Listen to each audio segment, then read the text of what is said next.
দেখুন, আপনাদের ঘরে কে বলেছে আমি জানি না যে ভাঙরকে শান্ত করার জন্য 7টা থানা হয়েছে, আমার জানা নেই। আমি এতটুকু জানি ভাঙরকে শেষ করার জন্য 7টা টিএমসি পার্টি অফিস তৈরি করেছে। প্রশাসনের ইউনিফর্মে তার মধ্যে পার্টির লোককে ঢুকিয়ে দিয়েছে।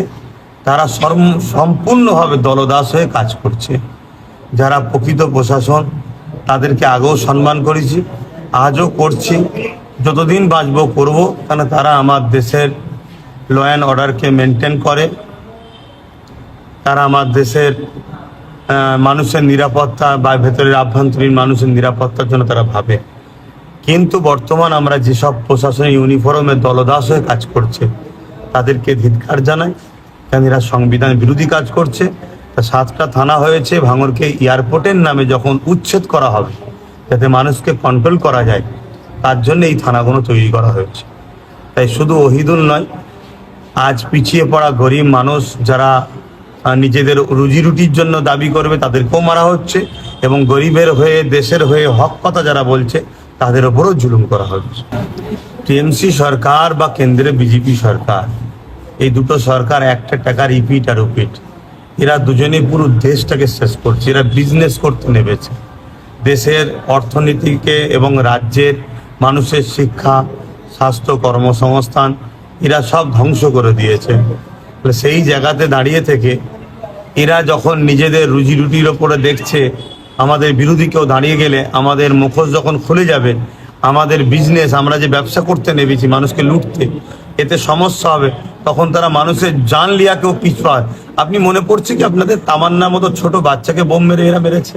আপনাদের মনে পড়ছে তিলক তোমার মতো বোনকে? তারা একটা ডাক্তার, লেডি ডাক্তার, তাকে কিভাবে রেপ করে মেরেছে, আনিস খানকে কিভাবে ফেলে। এদের কাছে মার্ডার বা খুনটা কোনো ব্যাপার নয়, এদের বিরুদ্ধে যে হবে তাকে শেষ করে দেবে। অতএব পিছিয়ে পড়া সর্বশ্রেণীর মানুষকে বলবো, ব্রিটিশদের হাত থেকে যেভাবে দেশকে বাঁচিয়েছি, সেভাবে বিজেপি ও টিএমসির হাত থেকে দেশ ও রাজ্যকে বাঁচাবার জন্য সবাইকে ঐক্যবদ্ধ হওয়া দরকার।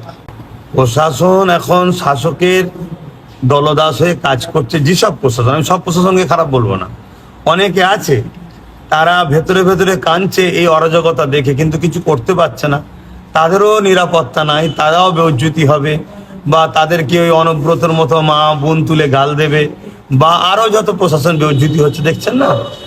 এই যে প্রশাসনিক ইউনিফর্মে যারা রয়েছে, এদের কাছে কখনো আমরা আইন বা ইনসাফের আশা করতে পারি না। দ্বিতীয় নম্বর, আই লাভ মোহাম্মদ সাল্লাল্লাহু আলাইহি সাল্লাম ব্যানার যখন কথাটা তুলেছেন, এই বিষয়ে আমি কয়েকটা কথা আপনাদের মাধ্যমে বলবো। আই লাভ মোহাম্মদ সাল্লাম, এই ব্যানার আমরা লিখছি একটা র্যালি করার জন্য, একটা ব্যানার হবে, এটা ঠিক আছে, কিন্তু আমাদের ধর্ম ব্যানারের ধর্ম নয়। আমাদের ধর্ম ফটো, ভাস্কর, মূর্তির ধর্ম নয় যে ব্যানারে লিখে দিতে পারলেই যে হয়ে যাবে। হ্যাঁ, একটা প্রতিবাদ করতে গেলে কিসের প্রতিবাদ জানাবার জন্য একটা ব্যানার দরকার, আপনারা করুন। এবং কেউ যদি মনে করেন আমি আমার হুজুরকে ভালোবাসি, ব্যানারটা আমার বাড়ির সামনে বা আমার এলাকায় টাঙাবো, কিন্তু তার দায়িত্ব সেটাকে যত্ন করে রাখা। কেন হুজুরের নাম মুবারক এত সম্মান, পুরো পৃথিবীকে যদি এক পাল্লায় রাখা হয়, আমার হুজুরের নামের একটা অক্ষরেরও মূল্য হবে না। এটা বাস্তব কথা বলছি। কেন হুজুরের ওসিলায় কায়নাত তৈরি, মহান স্রষ্টা এটা তৈরি করে, সেই প্রফেট মোহাম্মদ সাল্লাল্লাহু আলাইহি ওয়াসাল্লাম চিনতে হবে। দ্বিতীয় নম্বর কথা, আজকে রাজ্য সরকার কার ইশারায় চলে? আরএসএস এর ইশারায়। অন্য গুজরাটের সরকার চলে কার ইশারায়? আরএসএস ইশারায়। আরএসএস এর লক্ষ্য কি? ইসলাম মুক্ত ভারত চাই। অতএব মোহাম্মদ সাল্লাল্লাহু আলাইহি ওয়াসাল্লামের নাম যদি প্রকাশ হয়, জনগণ জানতে চাইবে কে মোহাম্মদ সাল্লাল্লাহু আলাইহি ওয়াসাল্লাম।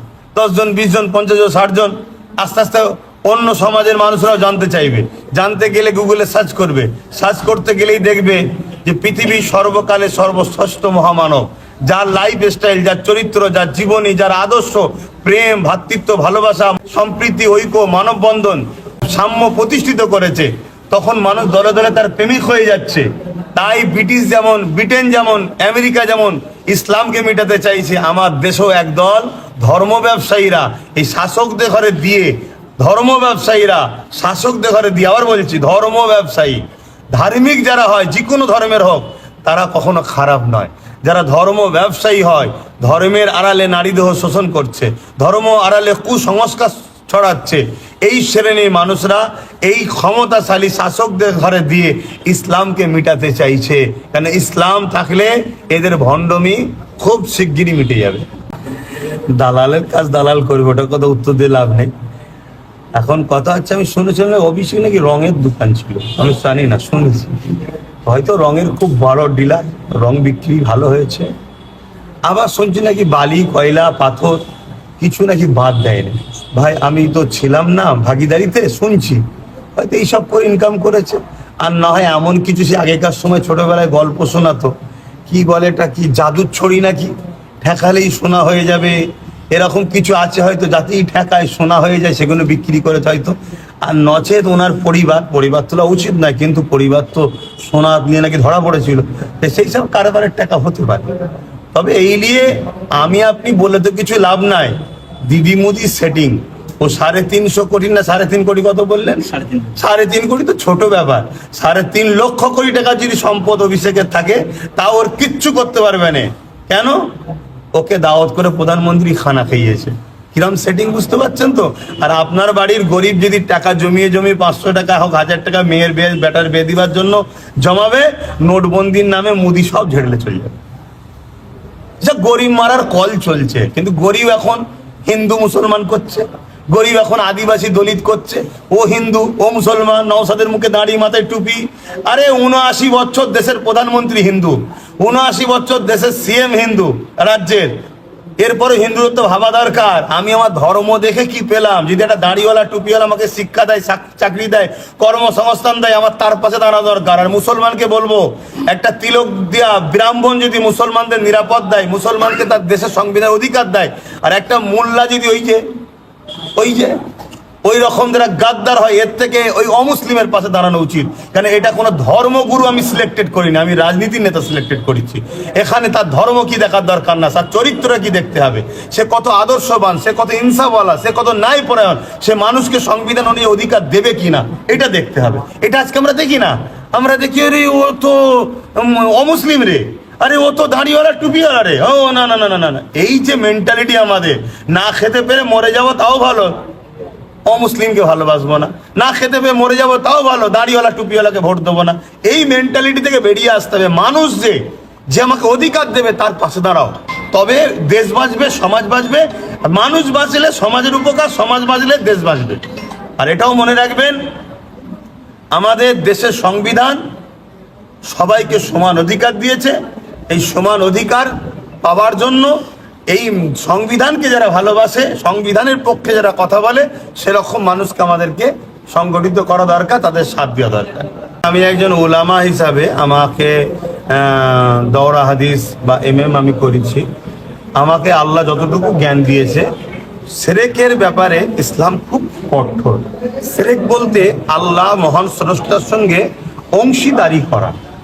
অতএব হযরত ওমর ফারুক হুজুর বলেছেন, যে কোনো ধর্মের মানুষ হোক, তার সুখে দুঃখে বিপদ আপদে সাথ দাও, তার ধর্মের বিষয়ে, ধর্ম কাজের বিষয়ে সেখানে তোমরা পার্টিসিপেট করো না। এবং কোরআনে শিরকের গুনাহকে মাফ করা হয় না এই বিষয়ে আল্লাহ পাক, এবং শিরক সব থেকে বড় জুলুম এই বিষয়ে আল্লাহ বলেছে। এবার চলে আসুন, কোনো উলামা যদি অন্যায়কে সাপোর্ট করে, কোনো উলামা যদি অন্যায়কে সাপোর্ট করে, রাসূলের পাক সাল্লাল্লাহু আলাইহি ওয়াসাল্লামের হাদিস অনুযায়ী আখিরি জামানায় সব থেকে নিকৃষ্ট হবে একদল উলামা, যারা এই জমিনের ওপরে, আসমানের নিচে সব থেকে নিকৃষ্ট, চতুষ্পদ জন্তুর থেকেও নিকৃষ্ট হবে একদল উলামা। তারা অন্যায়কে সাপোর্ট করবে। এবার অন্যায়কে সাপোর্ট যারা করে তাদের ঈমান থাকে না। এবার অন্যায়ের দুটো কোয়ালিটি হয়, একটা হলো নিজের জীবনের পাপ, অন্যায় গুনাহ, আর একটা হলো ধর্মের ক্ষতি। অতএব শিরকের মতো এরকম অন্যায়কারীকে কেউ যদি বাহবা দিয়ে বলে ও ঠিক আছে, ও পারফেক্ট, ও অন্যায় করে নে, তাহলে জেনে নিতে হবে তার মধ্যে ঈমান নাই। অতএব যার মধ্যে ঈমান নাই, তার পিছনে কখনো ইসলাম শরিয়ত নামাজ হতে পারে না। এবারে অনেকে বলবে কার ঈমান আছে, কার ঈমান নাই, আল্লাহ জানে। আরে আল্লাহ তো কোরআনে জানিয়ে দিয়েছে, যদি কেউ অন্যায় করার পরে তাকে যদি বলা হয় যে তুমি অন্যায় করছো, সে যদি বলে বেশি কথা বলবি নি, রাসূল বলছে তার মধ্যে ঈমান নাই। আর কেউ অন্যায় করছে, তাকে যদি বলা হয় অন্যায় করছে, সে বলছে হ্যাঁ ভাই আমার অন্যায় হয়ে গেছে, এই নমনীয়টা যদি দেখায়, বলছে ও পাপী ঠিকই কিন্তু বেঈমান নয়। এগুলো তো নমুনা, এগুলো তো কোরআন হাদিসে থেকেই আল্লাহ আমাদেরকে জানিয়েছে, রাসূল আমাদেরকে জানিয়েছে। কিন্তু দুঃখের বিষয়, ইতিহাস বলছে যুগে যুগে বড় বড় শাসকদের একদল উলামারা দালালি করেছে। আপনাদের মাধ্যমে আমি জানাই সমাজকে, হযরত ইমামে হোসাইন পাক আলাইহিমুসসালাম রাদিয়াল্লাহু তাআলা তিনার মতো পবিত্র পৃথিবীতে কে আছে? তিনি জান্নাতি যুবকদের সর্দার। আজকে অনেকে বলছে কে জান্নাত যাবে কে জাহান্নামে যাবে জানে না। রাসূল ছোটবেলায় হাসান হোসেনকে বলে দিয়েছে ইনারা হলো জান্নাতি যুবকদের সর্দার হবে। তাহলে রাসূল জানে না? এরা আমার উপরে রাগ মিটাতে যে এদের যে কি ক্ষতি হচ্ছে না বুঝতে পারছে না। দ্বিতীয় নম্বর কথা, ইমাম হোসাইন পাক হুজুর যখন কারবালায় গেলেন তখন ওনার বিরুদ্ধে 13,000 আলেম ওলামা হাফেজ এজিদের পক্ষে অস্ত্র ধরেছিল। তার মধ্যে 7,000 হাফেজ ছিলেন, 3,000 মুফতি ছিলেন, 3,000 আলেম ছিলেন। তারা এজিদের পক্ষে সামান্য পদ সামান্য অর্থের জন্য ইমাম হোসাইন হুজুরের বিরুদ্ধে অস্ত্র তুলেছে। তাহলে ইমাম হোসাইন হুজুরের বিরুদ্ধে যদি অস্ত্র তুলতে পারে, তাহলে আজকে এই জালিম অত্যাচারী আজকে যারা এজিদ রয়েছে, আমার নজরে যেমন মমতা ব্যানার্জি, এতে এজিদের কাজ করছে। মোদি এতে এজিদের কাজ করছে। জালিম শাসককে তো এজিদ বলা হয়। অতএব এদের পক্ষে যেসব উলামারা রয়েছে, আমরা আজকে আশ্চর্য হবার কিছু নেই। সেদিন যদি ইমাম হোসাইনের বিরুদ্ধে দাঁড়িয়ে এজিদের পক্ষে থাকতে পারে, তাহলে এদের পক্ষে থেকে হোসাইন হুজুরদের বংশের আওলাদ আমরা। আজকে আমাদের বিরুদ্ধে নায়ের পক্ষে যারা কথা বলবে, সাধারণ গরিব মানুষ বা সাধারণ মানুষ তাদের বিরোধী করবে, এতে আশ্চর্য হবার কিছু নেই। তবে আমরা এতটুকু জানি, কারবালা হয়েছে, হচ্ছে, হবে। প্রতিটা কারবালার পরেই ইনসাফ, ইনসানিয়াত, ন্যায়, সত্য, মানবতা, প্রেম, ভালোবাসা, মানুষের অধিকার জিন্দা হয়। আমরা ইসলাম বলতে একটা ধর্ম মনে করি শুধু। ইসলাম একটা জীবন ব্যবস্থা যেখানে সমস্ত শান্তি, ন্যায়, সত্য, ইনসাফ এবং সমস্ত অন্যায়কে খতম করার নাম ইসলাম। আপনার একটি বক্তব্য টিএমসি লোকেরা কারিম করে বলছেন যে আপনি বলেছেন নাকি যে টিএমসি কে ভোট দিলে তার ইমান চলে যাবে। তার আগে বলেছি বিজেপিকে ভোট দিলে ইমান চলে যাবে, ওটা তাই না কেন? আচ্ছা, বিজেপিকে ভোট দিলে ইমান চলে যাবে, টিএমসির একজন ইমাম সাহেব বলেছে, টিএমসির একটা ইমাম কমিটি, সে বলেছে বিজেপিকে ভোট দিলে ইমান চলে যাবে। কেন চলে যাবে? যে কথাই ইমান চলে যাবে উনি বলেছে, ওই মশলাতেই বিজেপিকে ভোট দিলে যেমন ইমাম যায়, টিএমসিকে ভোট দিলে ইমান যায়। অতএব ওনাদেরই উলামা বলেছে, ডেকে জিজ্ঞেস করলি না, হ্যাঁ তুই কোন হাদিসে বলেছিস যে বিজেপিকে ভোট দিলে ইমান চলে যাবে? দিয়া বানা অর্থ হারাম, হারাম বলেছে। তাহলে কোন কথাই হারাম? যে কথাই হারাম বলেছে আমি ওই কথাই বলেছি হারাম। আর হারামকে যে হালাল মনে করে বা আনন্দ মনে করে, তার ইমান থাকে না।